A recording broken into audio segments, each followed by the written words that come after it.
pessoal, sejam muito bem-vindos a mais um episódio do Bitar Podcast. Eu sou o João Ricardo Camilo. E eu sou a Rubia. É um prazer ter você junto com a gente nessa conversa. E já te adianto que a conversa de hoje é muito importante para quem quer seguir no mercado de trabalho com ideais que vão te levar muito longe. Ideais praticamente do futuro, mas que na verdade já são uma realidade.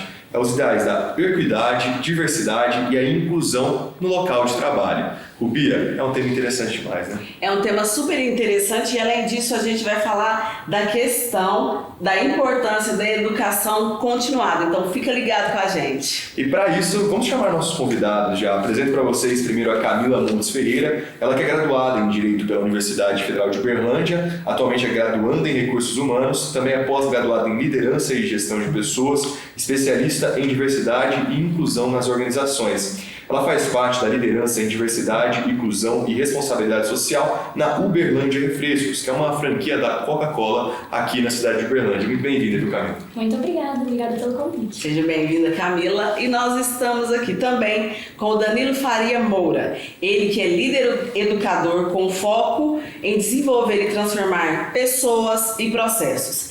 É bacharel e licenciado em Pedagogia, especialista em Gestão e mestrando em Educação. É Master Coach com formação internacional em liderança e meditação pela escola chilena Condor Blanco. Falei certo? Falou certo?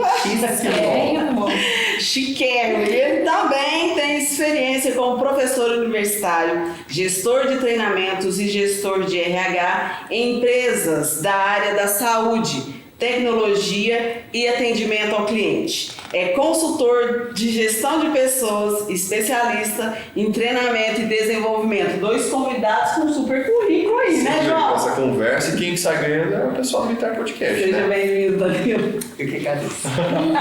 Olha só, quando a gente fala de diversidade, equidade e inclusão, nada mais é que as diferenças que a gente encontra entre cada um no ambiente de trabalho. Eu e a Rubia somos muito diferentes, viu? Ela gosta de atividade física, eu gosto de comer, por exemplo. Então tem essas diferenças, mas elas vão muito além. E o que a gente tem percebido é que o mercado de trabalho tem aberto mais as portas para essas oportunidades. Se a gente voltar poucos anos atrás, ainda existia muita resistência, às vezes as pessoas tinham vergonha de ser quem são no mercado de trabalho. Hoje essa diferença, essa diversidade parece estar sendo valorizada. Isso tudo acaba refletindo nesse trabalho. Hoje, você, Camila, que trabalha numa frente especializada nessa questão, como que você vê que o mercado tem aberto essas oportunidades para as pessoas serem quem elas são com essas diferenças no local de trabalho? Eu acho que essa agenda de diversidade, equidade e inclusão, ela já vem acontecendo há um tempo, pelo menos na última década, internacionalmente e nacionalmente, mas nos últimos anos, especialmente após a pandemia, isso tem se intensificado, né? Eu tenho percebido que as empresas caíram em si. Elas entenderam que a vida pessoal e profissional elas não se separam, né? Que a pessoa ela não entra para trabalhar e ela deixa quem ela é lá de fora. E que ela precisa se sentir bem, se sentir segura, ter uma qualidade de vida também dentro do trabalho, né? Que tudo isso faz muita parte. Que essa pessoa consiga se desenvolver dentro da sua autenticidade, que a gente consiga refletir dentro da empresa a diversidade que a gente encontra lá fora e fazer com que as pessoas que estão ali dentro consigam se sentir seguras, se sentir bem, serem respeitadas, se desenvolverem de maneira autêntica e tudo mais. Então eu acho que essa agenda ela tem cada vez mais tomado força, né, ganhado força aí dentro do mercado e veio para ficar. E o Danilo, como desenvolvedor de pessoas, por outro lado, a gente falou um pouquinho dessa realidade das empresas. Mas por que as pessoas, enfim, quem está trabalhando, quem vai começar agora no mercado de trabalho e já está junto com a gente, por que essas pessoas têm essa importância de ficar atentas, então, a essa questão, a como que tem sido esses próximos passos dessas empresas? Interessante a gente trazer uma pauta tão significativa e relevante aqui para o podcast. Os movimentos das empresas, eles acompanham os movimentos sociais. Então, as empresas não estão fazendo isso porque elas necessariamente acreditam que deva acontecer, mas porque elas precisam de refletir uma realidade social. E olhando para a sociedade, tem um cliente, essas empresas trabalham para um cliente, e esse cliente ele é diverso. Se eu não tenho essa diversidade dentro da minha organização, dificilmente vou conseguir atingir a satisfação desse meu cliente lá na ponta. E para quem ingressa nesse mercado de trabalho, é um momento muito propício para se pensar qual é a empresa que eu quero trabalhar. A gente tem falado sobre o match corporativo, né? Antigamente, as oportunidades de emprego não eram tantas. Hoje, com uma mudança, inclusive, da mentalidade das pessoas que buscam vaga no mercado de trabalho, elas têm a oportunidade de experimentar e de entender quais são as empresas que mais dão certo com o estilo, com os gostos, principalmente com os valores dessas pessoas. E as empresas que não conseguirem ter essa diversidade prática e aplicável, certamente elas ficarão muito limitadas às pessoas com quem elas terão contato e até mesmo os produtos que elas vão oferecer. E é relevante a gente entender que alguns negócios são muito tradicionais.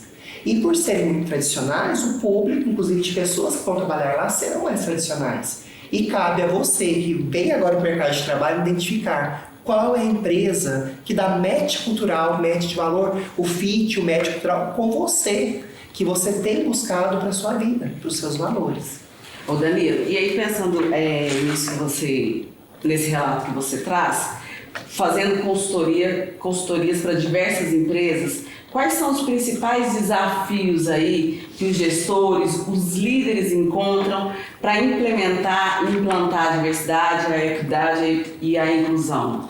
Bem interessante essa questão, e as empresas têm procurado muito, até por um passo antes, que é eu não tenho pessoas qualificadas para o mercado de trabalho. Por outro lado, algumas empresas ainda não entenderam que as pessoas não estão dispostas mais a abrir mão de valores básicos, como segurança psicológica, para estar em um ambiente que elas são aceitas como elas são.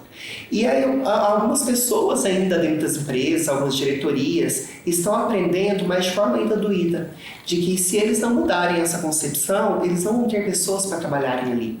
Então, o trabalho ele deve sim começar de cima para baixo. Não adianta eu querer ter diversidade na minha empresa. Diversidade não é inclusão.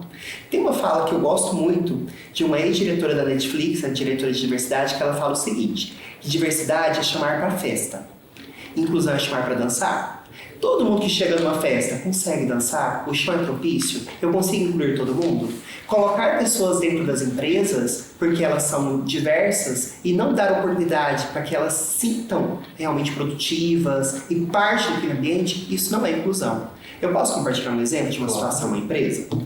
Eu trabalhei em uma empresa que a gente fez um trabalho muito legal com a inclusão de pessoas com deficiência. A pauta de pessoas com deficiência e inclusão no mercado de trabalho já é uma pauta mais antiga e que a legislação ela já nos apoia como uma obrigatoriedade legal. Então isso ganha força, isso é indiscutível a nível de uma alta diretoria de liderança. Porém, as empresas não estão totalmente prontas e capacitadas para receber essas pessoas. E nessa empresa, a gente trabalhando, a gente cumpria a chamada cota de pessoas com deficiência. E um dos diretores, ele deu um direcionamento muito claro, que na equipe de frente de recepção de atendimento ao cliente, não ficariam pessoas com deficiência, para que não passasse uma imagem que não fosse positiva da empresa. Essa foi uma fala muito preconceituosa. E ali a gente identificou que a gente tinha que fazer um trabalho com toda a liderança, principalmente, para que a liderança entendesse a importância de cada pessoa e como cada pessoa poderia ser colocada em todos os lugares. Ali eu tinha diversidade, mas eu não tinha inclusão. E ali a gente fez um trabalho muito bacana e que a liderança começou a entender. Eu preciso incluir essas pessoas e não só tê-las aqui. Não só cumprir essa questão da cota, de ter ali um cartaz bonito com a questão da inclusão, sendo que, na verdade, nos bastidores não acontecia bem, essa não era a realidade, né? Não reflete a realidade. Exatamente. Tem outro lado interessante, ainda falando sobre a questão das empresas estarem atentas a essa situação, que uma empresa que tem uma liderança inclusiva, como fez esse movimento que você compartilhou junto com a gente, ela tem mais de 70% de chances de capturar novos mercados, implantando práticas então de diversidade, equidade e inclusão. Camila, conta pra gente como isso tem sido colocado em prática, então, na rotina, no dia a dia das empresas. Não só esse trabalho de chamar todo mundo para essa dança, para festa também, né? Mas na prática, quais são aquelas ações? Muitas dessas ações, acredito que o pessoal possa até reconhecer que, principalmente quem já está nesse ambiente de trabalho, que já esteja acontecendo. Muitas vezes são ações que nem levam esses nomes, mas que na prática fazem parte dessa grande festa. Eu acho que, inicialmente, quando a gente pensa em lideranças, né, complementando até o que a gente estava conversando antes, eu acho que as lideranças elas são um exemplo dentro da empresa. Elas ocupam papéis estratégicos ali dentro. Então, elas são aquelas pessoas que estão dentro das decisões, dentro das tomadas de decisão, e elas podem, inclusive, levar as demandas das pessoas. e elas servem de exemplo. Então elas precisam ser acolhedores, praticarem a escutativa, desenvolverem, capacitarem as suas equipes continuadamente, né? Darem oportunidade para que essas pessoas se desenvolvam ali dentro, oportunidades que sejam equitativas e tudo mais. Então, antes de mais nada, essas lideranças precisam estar treinadas, letradas em diversidade, equidade e inclusão para que elas consigam conduzir as suas equipes e também estar dentro das decisões, das tomadas de decisão e influenciar todas essas questões. Mas eu acho que na prática, assim, como uma liderança de diversidade, equidade e inclusão, eu acho que são várias as frentes nas quais a gente pode atuar, né? Eu acho que a gente precisa muito cuidar da qualidade de vida do colaborador dentro da empresa. A gente precisa pensar na sua saúde mental, física, nutricional, financeira, entre todas essas outras questões, para que de fato essa pessoa se sinta bem, se sinta segura, se sinta saudável. A gente precisa pensar em canais de denúncia e ouvidoria.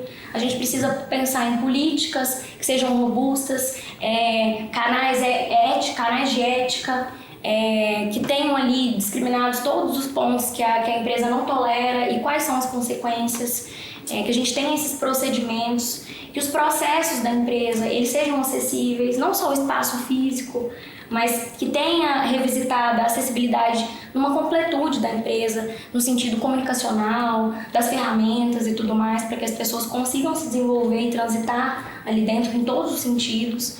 A gente precisa pensar em treinamento e desenvolvimento de pessoas constantemente, né, em todos os sentidos também. Precisa pensar em formação, conscientização, em campanhas, em ações, em eventos, palestras, workshops, que tragam conscientização sobre diversos assuntos, que venham letrando essas pessoas a cada dia, porque é um processo que é contínuo, não se finaliza, né, do dia para a noite. Então, letrar e aculturar uma empresa em diversidade, equidade e inclusão é um processo que precisa ser conduzido de maneira responsável, de maneira estratégica, de maneira paciente, inclusive, mas que são vários os passos que podem ser dados continuamente, né? Algumas questões também aliadas ao jurídico da empresa. Então, eu acho que é uma construção de várias mãos, né? Todas as equipes, todos os setores da empresa precisam estar alinhados, inclusive, principalmente a alta administração. Deixa eu aproveitar que você tocou nesse ponto jurídico, que hoje os colaboradores eles têm um suporte para isso, né? Grande parte das empresas já tem o que as pessoas chamam de compliance. Pode ser que tenha uma variedade no nome dessa área no local que você trabalha, mas geralmente é compliance. E é lá que essas pessoas encontram quando se deparam com alguma situação de divergência, principalmente relacionada a esses fatores dentro do mercado de trabalho.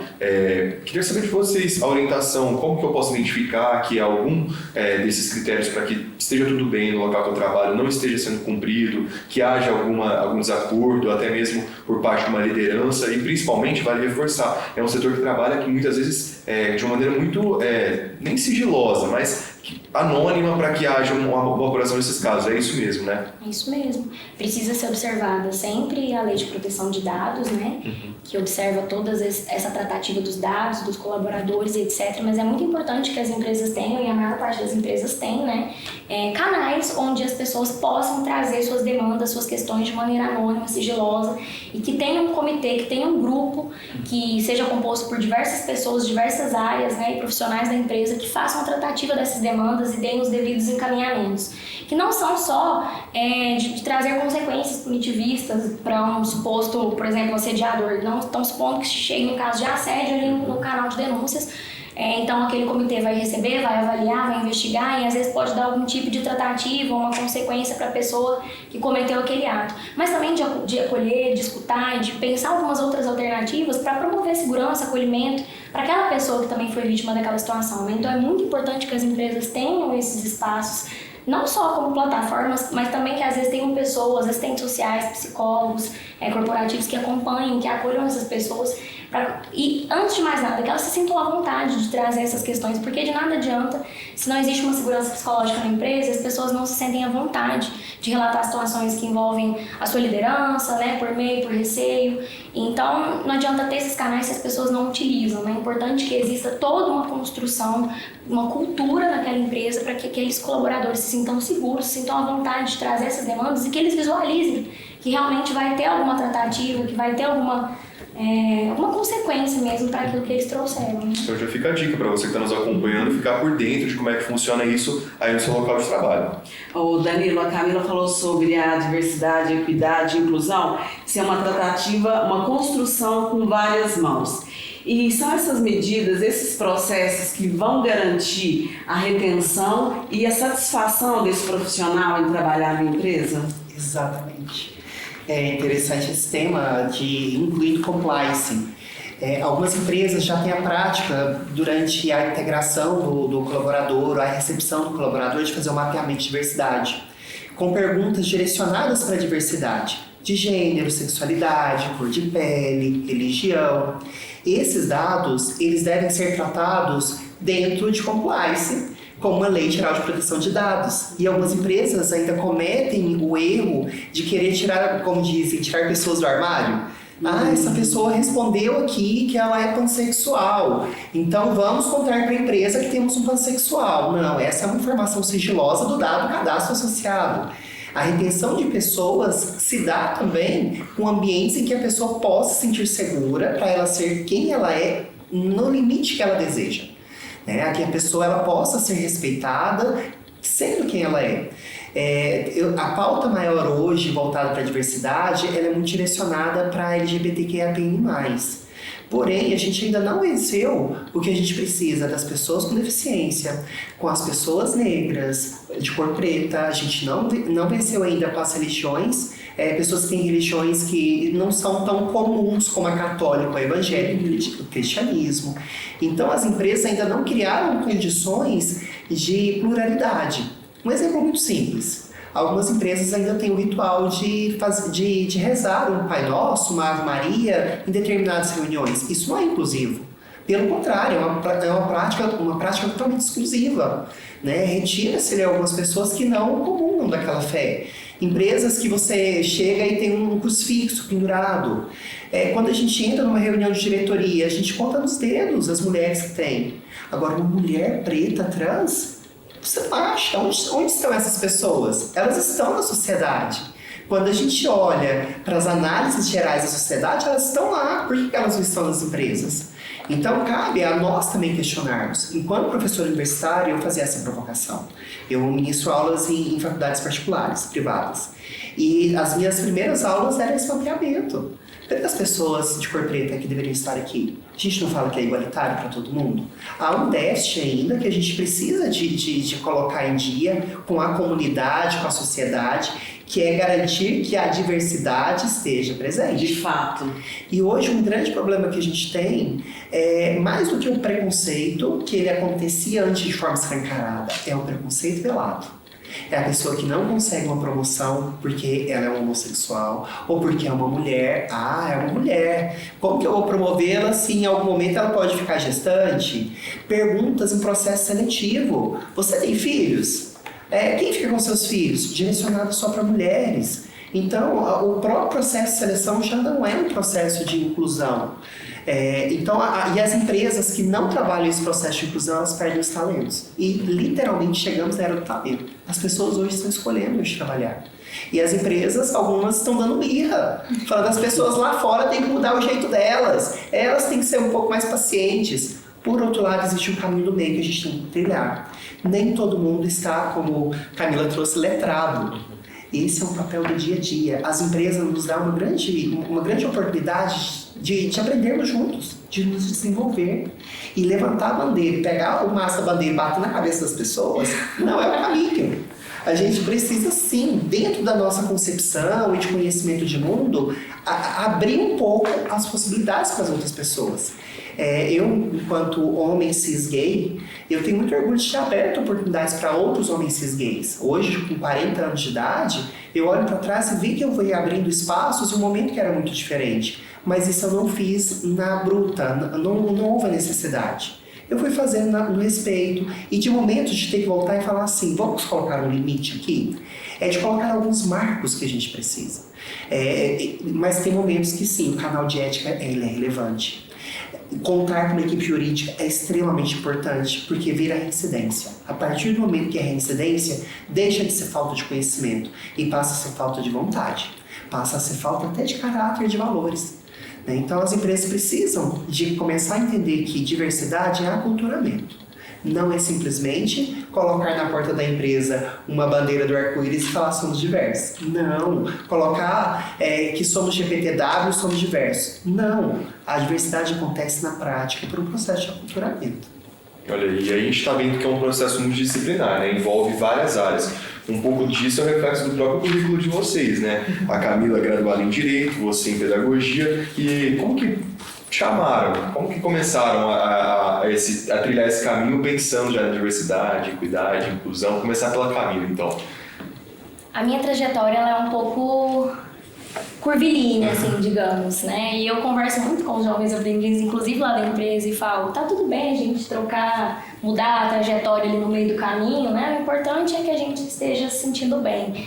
Então eu entrei no curso de Direito tendo certeza que era aquilo que eu queria, que tinha sido feito pra mim. Eu adorava participar dos debates, né, no ensino médio e tudo mais. As pessoas sempre me disseram que era a cara do direito. Quando eu entrei na faculdade eu falei, acho que não. Mas fui insistindo, né, ali traçando ali o meu caminho dentro da universidade. E não me arrependo de ter finalizado, de ter me graduado em Direito. Eu acho que me abriu várias portas, inclusive muito dos meus conhecimentos eu utilizo hoje em dia.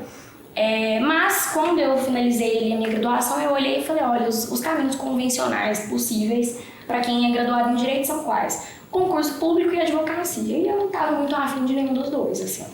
Eu até pensava em prestar concurso e tudo mais, mas pensei, não, eu acho que eu não estou muito disposta a realmente parar para ficar estudando, eu não acho que não é realmente para mim. Eu pensei, então tá, então o que eu vou fazer? E eu ainda continuava circulando muito pela universidade, e isso é algo que eu super indico para todas as pessoas dentro, né, da parte universitária. Explore a universidade, as possibilidades, né, de grupos de estudo, de programas de extensão e etc. Eu circulava entre todos os cursos, participava de todos os grupos, de programas, etc. Eu mais ficava fora da sala de aula do que dentro. E eu continuei circulando muito pela universidade. O pessoal começou a me chamar para dar palestras, assim. E eu sempre estudei de maneira autônoma, não de forma acadêmica, gênero, sexualidade, questão étnico-racial, todas as interseccionalidades, né? E as pessoas começavam a me chamar para palestrar e etc. Eu falei, gente, mas eu acho que eu gosto disso, tô achando isso aqui bacana. E aí eu comecei a estudar um pouco mais sobre diversidade, equidade e inclusão, entender isso no conceito, né, no contexto das organizações, das empresas e etc. Fui me aperfeiçoando, né, me especializando, uma coisa foi levando a outra, comecei a trabalhar com consultoria, palestra, etc. E cheguei até aqui. É lógico, alguns outros empregos aí no meio do caminho, né? Porque a gente também não vive de fotossíntese. Mas assim, chego aqui muito certa de que é isso que eu gosto de fazer, de que é isso que eu quero pra mim. Me vejo muito realizando, e eu acho que assim, pelo menos pra mim faz muito sentido olhar pro meu trabalho e notar um certo impacto, sabe? Assim, sentir que de alguma maneira eu impacto a vida de outras pessoas. De que os meus princípios, como ele bem trouxe, estão alinhados com o que eu estou desempenhando no meu trabalho. E essa é a vivência, né, da diversidade, equidade e inclusão, assim, não só para quem trabalha com isso, mas para quem tem isso de alguma maneira dentro do seu trabalho. Eu acho que isso instiga a gente a continuar, né? E você? Peraí que o Danilo tem que falar um pouquinho. Isso mesmo. E olha que a gente já falou do currículo extenso dele, ele entregou a idade aqui, 40 aninhos apenas, mas com um currículo gigantesco, né, João?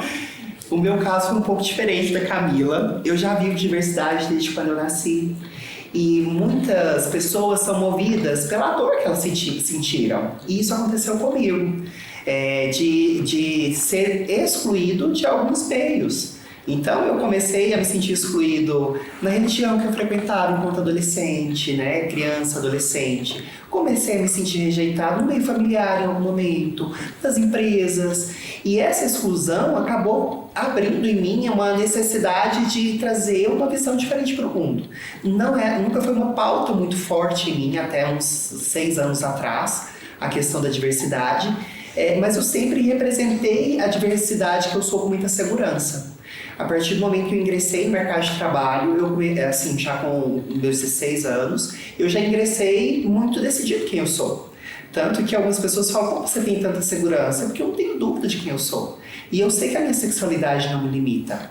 Assim como que eu sei que eu tenho N situações em mim que são boas, são ruins, são aceitas, não são aceitas por outros, e que eu vejo só como característica. Então, a diversidade, ela acabou surgindo como uma pauta necessária para a minha vida. Por exemplo, por mais que eu viva num ambiente diverso, até pouco tempo atrás eu não podia doar sangue. E isso para mim era uma limitação. Por quê? Porque eu tenho um relacionamento homoafetivo. Já tenho 15 anos com meu companheiro. Como que isso pode ser uma limitação? Até pouco tempo atrás, eu era um grupo de risco de HIV, mesmo estando no relacionamento de 15 anos. Então, algumas restrições colocadas por padrões sociais me trouxeram o desejo de poder trazer isso como uma pauta. Hoje eu faço parte do grupo de diversidade da Overtake. A gente tem um grupo muito bacana que a gente trabalha a diversidade em 5 frentes, incluindo gênero, LGBTQIA+, etnia, gerações. E a gente tem pautas todas as semanas para tratar. E isso me acendeu muito forte, latente, a necessidade de que as empresas possam estar mais prontas para receber as pessoas pela inteligência delas. E até porque o mercado de trabalho ele já vem mudando muito. Se antigamente eu precisava de uma pessoa braçal para fazer uma atividade braçal, hoje eu preciso de alguém que tenha inteligência, seja intelectual. E esse intelectual que eu preciso das pessoas atuantes independe de cor, gênero, sexualidade, enfim, eu preciso de alguém que vai ali contribuir com o negócio de forma inteligente. E já não é inteligente eu padronizar um DNA, né, uma pessoa, uma persona. Recentemente, uma cliente pediu para que a gente desenhasse uma persona para uma de nossas operações de atendimento. Eu achei aquilo tão limitador, né? Porque eu vou em busca daquela pessoa do gênero tal, de idade tal e tal, porque ela é a pessoa que pode entregar melhor resultado.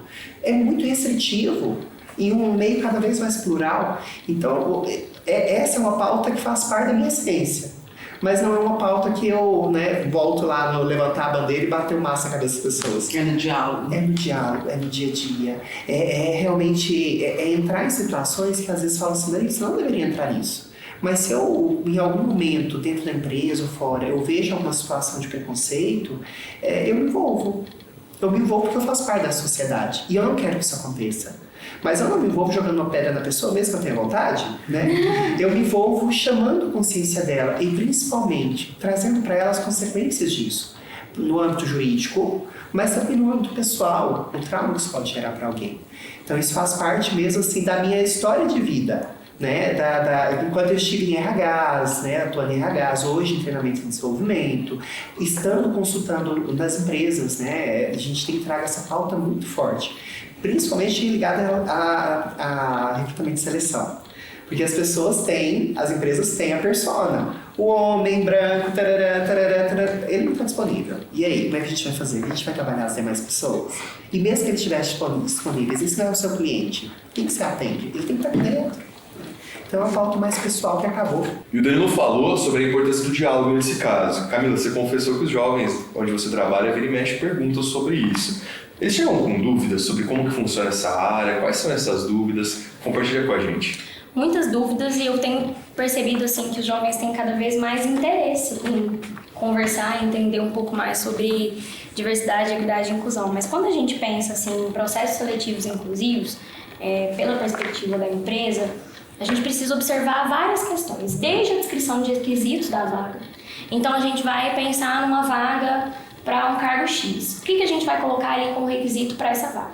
Se a gente coloca certo tipo de requisito, por exemplo, uma pós-graduação, etc., a gente já está excluindo um tanto de gente. A gente precisa entender que existem pessoas que não têm o mesmo acesso à educação, à profissionalização. Então, se a gente quer incluir essas pessoas, a gente precisa já começar a pensar desde aí, desde os requisitos daquela vaga.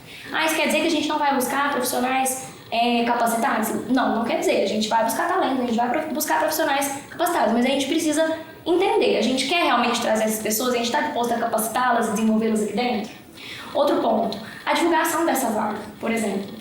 A gente vai divulgar essa vaga em quais formatos, em quais meios.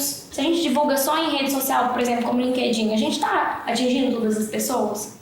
Se a gente quer atrair mais mulheres para nossa empresa, por que será que a gente não coloca na foto ali da vaga, da divulgação da vaga, uma mulher?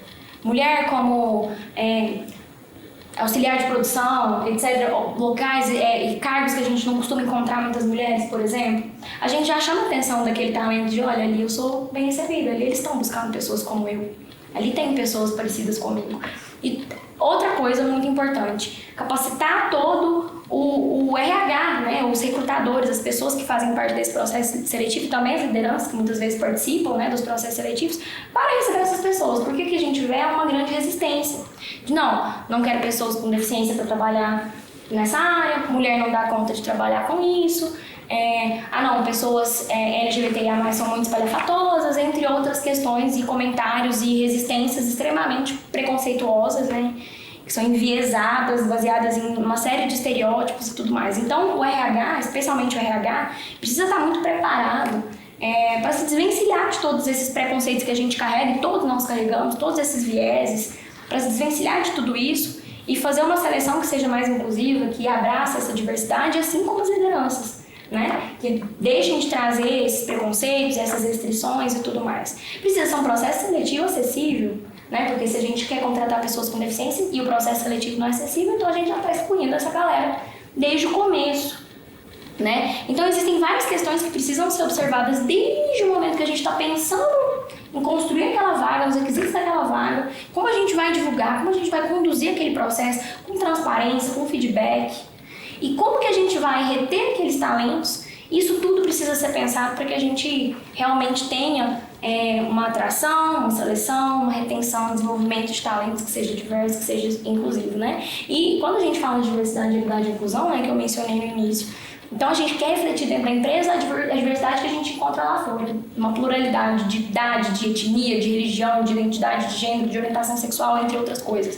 A gente quer refletir isso aqui dentro. A gente quer muito mais do que integrar, mas a gente quer incluir. Mas isso é a qualquer custo? Não. A gente precisa fazer isso com muita responsabilidade, com muita estratégia, porque diversidade, equidade e inclusão é uma estratégia de negócio.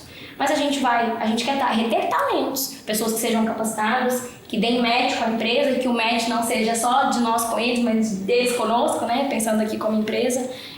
Então, é um processo, é algo que é construído pensando em diversas questões e que vai desde o processo seletivo até todo o acompanhamento daquela pessoa dentro da empresa, né? É isso aí. Falou! Eu tô aqui babando com a Camila, gente. Ei, Camilinha, dentro da Superlândia, é mesmo.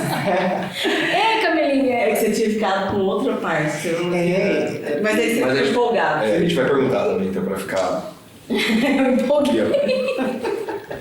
Você vai falar de pessoas, Isso. né? Então vamos lá. Do candidato.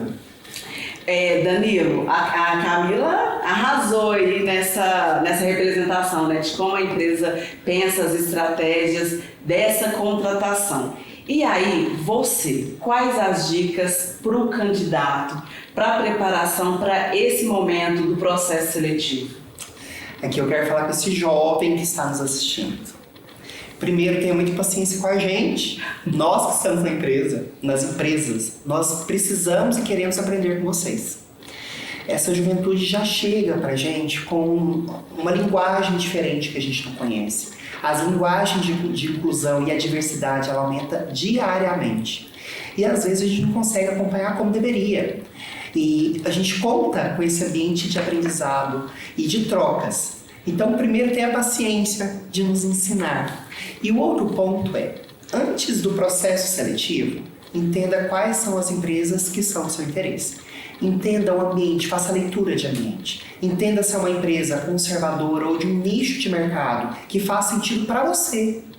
Porque algumas empresas trabalham em nichos de mercado que não fazem sentido para a sua vida.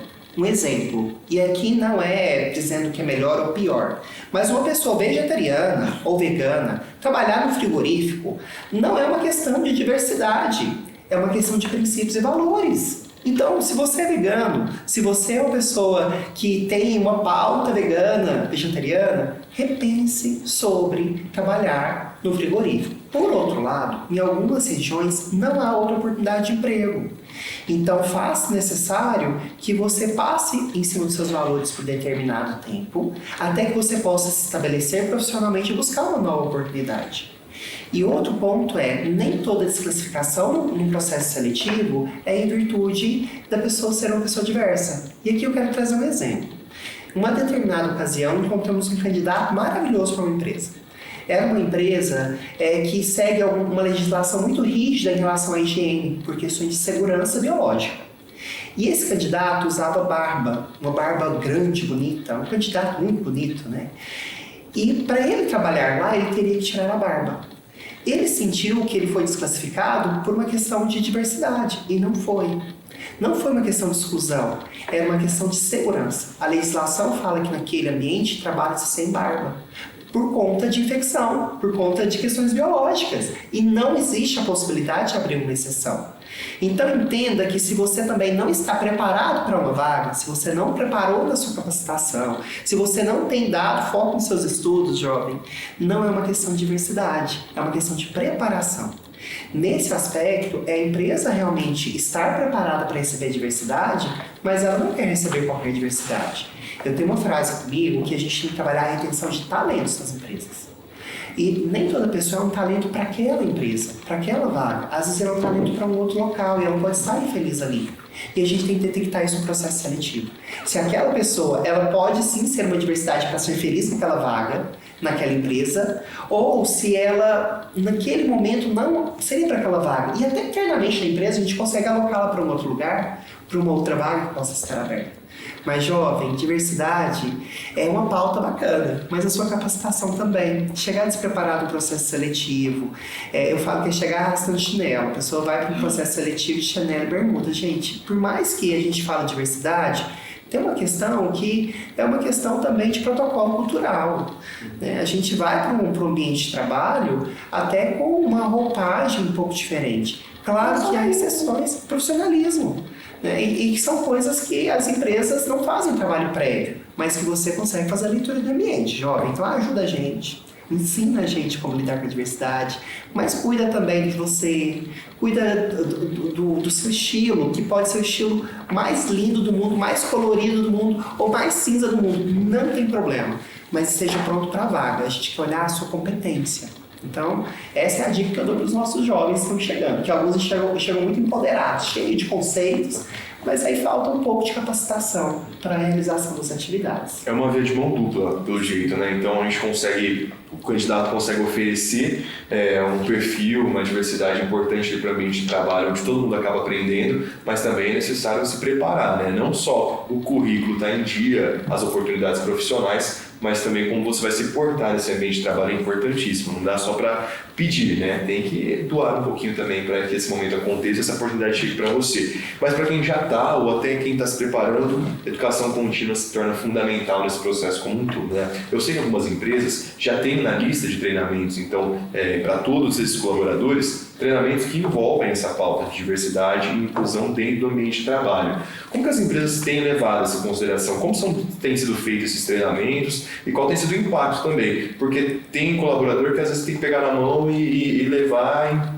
nesse caminho da inclusão, mas esses treinamentos já estão surtindo efeito?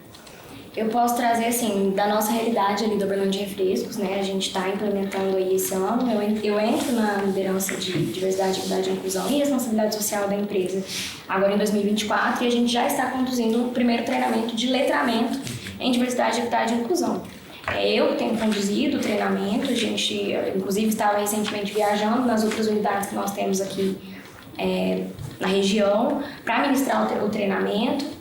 É importante focar muito nas lideranças, mas em pensar também nos formatos e maneiras de atingir todos os públicos, né? Porque nós temos ali quase 2.000 colaboradores em diferentes unidades, em diferentes áreas, pessoal do operacional, pessoal que trabalha no turno da madrugada. Como que a gente vai atingir todas essas pessoas? A gente consegue colocar essas pessoas sentadas ali numa sala durante 4 horas para assistir um treinamento, vai surtir efeito? A gente vai conseguir atingir todas essas pessoas? Então precisa ser acessível e acessível em vários sentidos.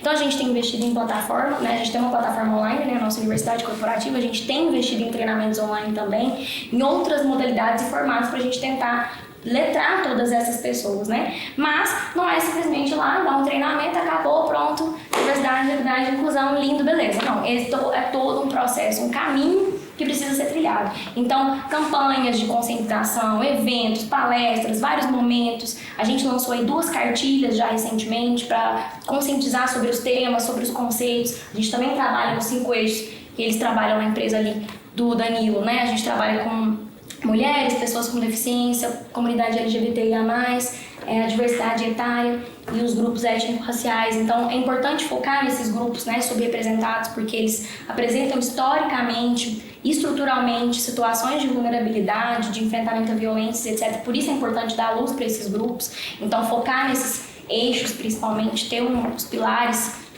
formados dentro desse trabalho, e os frutos são muitos, né? A gente começa a perceber a curto, a médio, mas principalmente a longo prazo. Então a gente tem maior retenção, né? Então diminui o turnover, diminui o absenteísmo, né? As pessoas querem estar na empresa, elas querem levantar todos os dias e trabalhar, elas deixam de sair, né?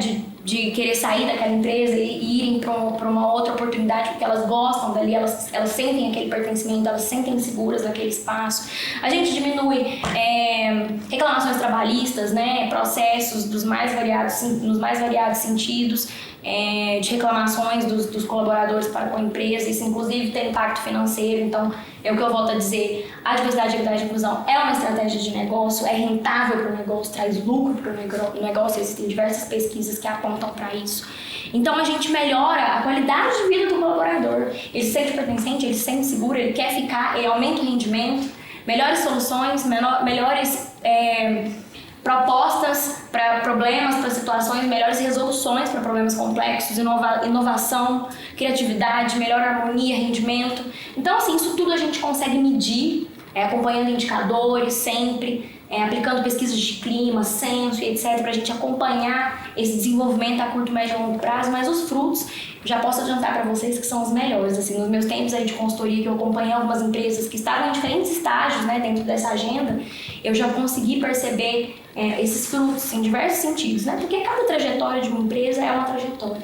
Mas eu acredito que a gente precisa abraçar essa pauta que é tão importante, que é tão urgente, e de uma maneira estratégica e responsável, é claro, mas que isso traz os melhores frutos para a empresa, com certeza. A Camila deu uma aula aqui agora. Ela e o Danilo já podem lançar o curso. Já pode. Vamos lá, se inscreva no canal. Vocês acabaram complementando muitas informações e essa era a ideal desse papo também, né? Muito bacana. E eu acho que a mensagem principal para você que está aí acompanhando a gente foi passada. Então fiquem bastante atentos a essas novidades. Cabe a vocês também repensarem como aceitar tudo isso, digerir essas informações, porque muitas pessoas estão nessa situação, mas outras ainda estão ali com alguma dificuldade, alguma barreira em se relacionar no mercado de trabalho, e dá para perceber que essas pessoas estão valorizando cada vez mais, as empresas estão valorizando cada vez mais quem aceita isso e segue em frente pensando em seguir essa carreira. É tão importante quando a gente encontra pessoas abertas à diversidade, à pluralidade, igual nós estamos aqui, e aí todo mundo acaba aprendendo bastante, né? Queria já agradecer a presença de vocês, quero que vocês voltem aqui no Bitar Podcast. Podemos ser combinados já? Com certeza. E na próxima eu já quero saber do Danilo sobre a formação em liderança de meditação. Olha aí, faz diferença também. Eu acho que eu estou precisando. Vai terminar hoje por aqui, eu vou continuar esse papo com o Danilo, a Rubia também vai aprender algumas dicas de meditação, e quem sabe em algum outro Bitar Podcast a gente compartilha com vocês. Senão, o Danilo volta e conta tudo. Pode ser? Pode ser, fechado. Mais uma vez, muito obrigado, viu? Obrigada, Danilo. Obrigada, Nós Camila. sempre agradecemos, um prazer. E a gente se encontra no próximo episódio. Tchau, Até. tchau.